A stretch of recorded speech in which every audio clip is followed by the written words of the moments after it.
गुरु पूर्णिमा पर्व की कथा है। एक बहुत प्यारा सा संदेश आपके पास तक पहुंचाने जा रहा हूं। यदि मेरा संदेश आपको अच्छा लगे तो जीवन में उतारिएगा। माता पिता को जो सिर ऊंचा करके जीने देता है उसे संतान कहते हैं। ताली बजाओ।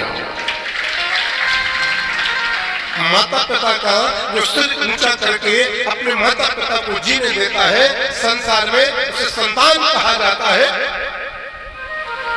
और संकट में कंधे से कंधा मिला करके जो चलता है उसको भाई कहा जाता है।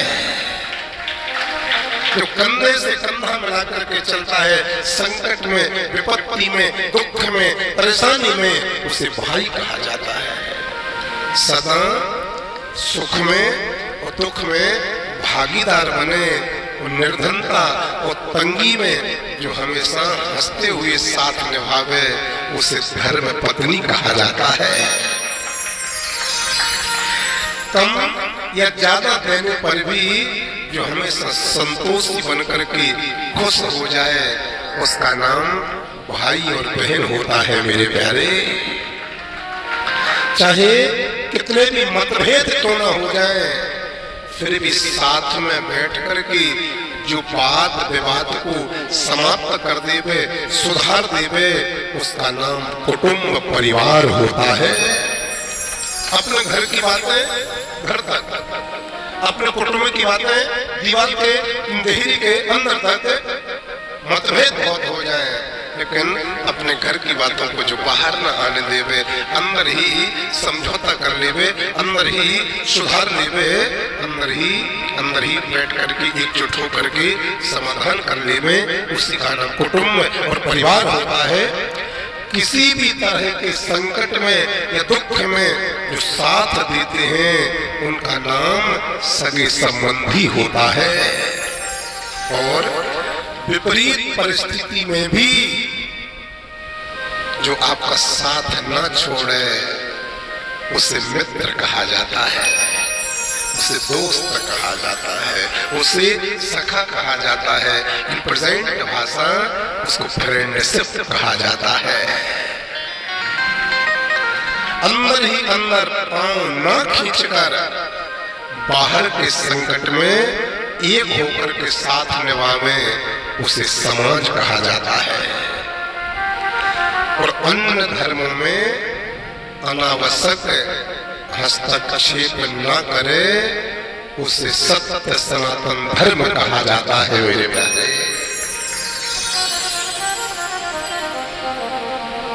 तुम हमें छेड़ोगे नहीं, हम तुमसे बोलेंगे नहीं, लेकिन तुम हमें छेड़ोगे तो याद रखना हम तुम्हें नहीं छोड़ेंगे।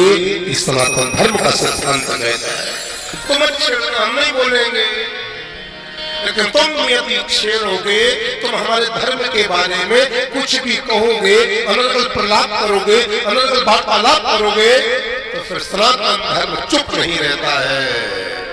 ये सत्य सनातन धर्म है। मेरे प्यारे, तुम छेड़ोगे नहीं, तुम बोलेंगे नहीं, लेकिन तुम छेड़ोगे तो हम तुम्हें छोड़ेंगे नहीं। मेरे प्यारे, ये सत्य सनातन धर्म की सिद्धांतिक व्याख्या है, परिभाषा है।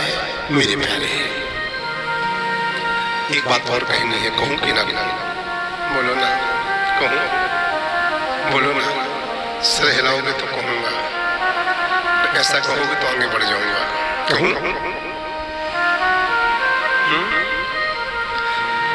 प्यास लगी थी गजब की मगर पानी में जहर था। ताली बजाओ, जोर से बजाओ भैया। प्यास लगी थी गजब की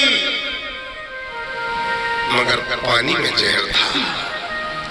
पीते तो भी मर जाते और ना पीते तो भी मर जाते। यदि पानी पीते तो जहर भी चला जाता तो मर जाते, और प्यास लगी थी पानी नहीं पीते तो भी मर जाते। प्यास लगी थी गजब की मगर पानी में जहर था। पीते तो मर जाते और न पीते तो भी मर जाते। बस यही दो मसले जिंदगी भर हल न हो पाए। न नींद पूरी हुई, न ख्वाब मुकम्मल हुए। भक्त ने कहा काश थोड़ा और सब्र होता, और सब्र ने कहा काश थोड़ा और वक्त होता मेरे प्यारे।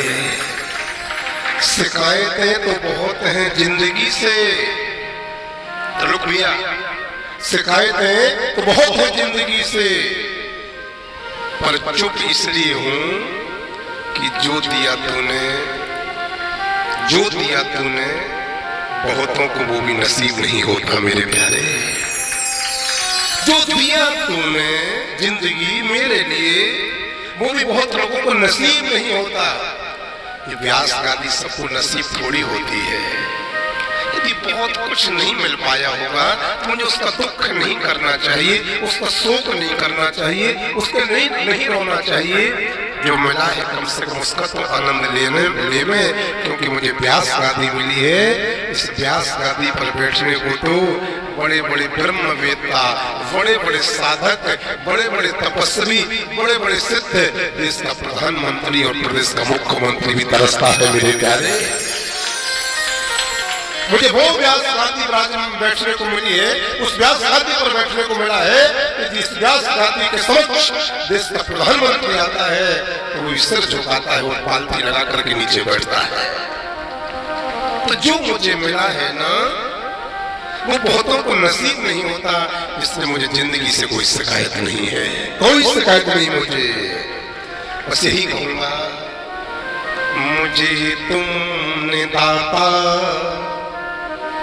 बहुत कुछ दिया है, तेरा शुक्रिया है, तेरा शुक्रिया है। मुझे तूने दाता बहुत कुछ दिया है, तेरा शुक्रिया